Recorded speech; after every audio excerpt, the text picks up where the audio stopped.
Hey guys, today I'm going to, first video I've done in a while, I'm going to be doing linear regression example from start to finish inside your calculator. So this is just an example from the notes, so yeah, that's it. Your first step is you want to start a new document. So I'm going to start a new document. Oops, don't want to save changes. And I'm going to insert a list and a spreadsheet into my document. And then you just need to get started by entering in your data. So make sure that you title your column. So this one is YA2K. And the next column is POPM. And then I'm just going to go through and enter in the data. So YA2K goes from 0, 2, 4, 6, 8, 10, 11, 12, 13. And then the corresponding population values are 282.2, 287.8, 293, 298.6, 304.4, 309.3, 311.6, 313.9, and 316.1. Okay. So the first question is, how do we fit some kind of a line to this data? And once we have that line, is that a reasonable way to go? So it's always good to question your model and whether it's the best choice out there. So in order to see if a line is a good choice, you need to find this correlation coefficient.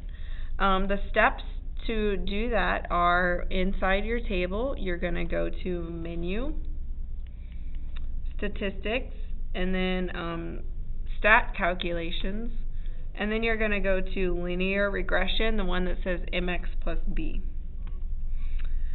Once you've selected that, inside here you're going to have the option to enter in your X and your Y. So your calculator wants to know which of your columns was your independent variable and which one was your dependent variable.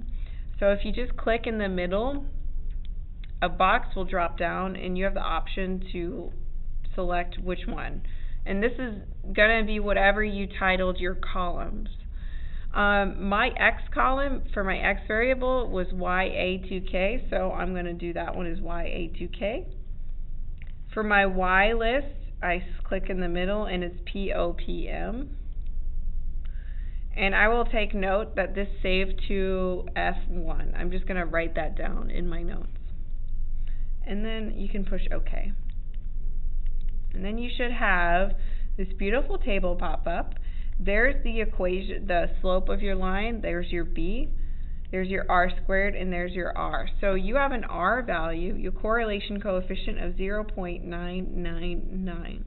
That implies a strong positive correlation.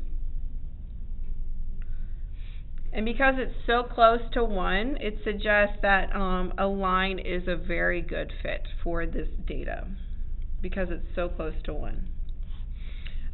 For part H, we're going to try to replicate this right here. Basically, we want to visualize our data. And to do that, sorry about the glare, you're going to click on Home, and then you're going to scroll down and go to Add Data and Statistics to New Document. So that's the document that I'm working in right now. And this pops up right here. Once this happens, you need to move your cursor, and I'm going to add my X variable along the horizontal axis. My X variable was YA2K. My Y variable is POPM. And that's your data right here. And now I'm kind of seeing more and more that this is a very good a line is a good choice just by visual inspection. So I want to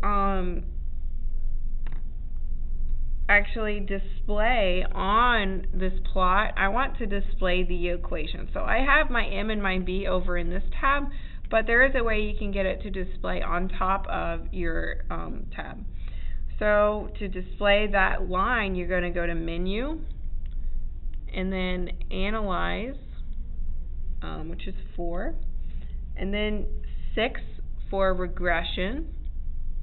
And then you're going to select 1 for Show Linear. So it's going to show the line that it picked for this set of data. So y equals 2.63x plus 2.82.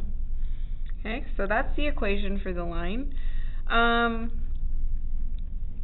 That is the least squares line. That's what it's actually called. Least squares mean it's basically trying to minimize the square of the distance of each dot to the linear line.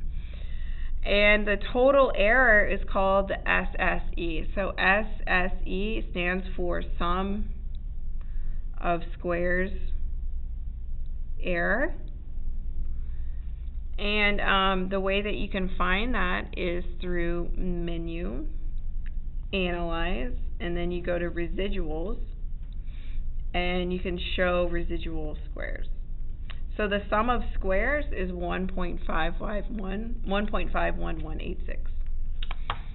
So the least squares line, just to backtrack, is y equals 2.630x plus 282.588, and your SSE is equal to 1.512. That's your sum of squares error. The residual plot, residual means the difference between your data minus the model at each point. So there's going to be a residual at every single point unless it's exactly on the line. Okay? And the way that you can visualize that, you go to Menu, Analyze, Residuals, and Show Residual Plot. And this is a plot showing exactly what those residuals are. So we can see right here, the biggest residual is at this point right here. And if you look, it is the point that's the farthest away from the line. Okay? So I've created the residual plot. Check. The last thing is using this least squares line, I'm going to estimate the population in 2020. So this is the years after the year 2000. That's what the Y2K means, YA2K, years after 2000. So basically we're looking for we're looking for f of 20, if that's your f of x, that line. Okay? So we're going all the way to the year 2020. And up here, I circled the value f1.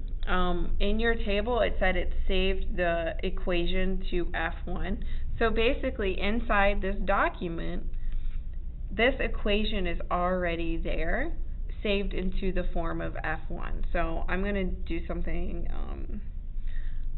to get access to that f1.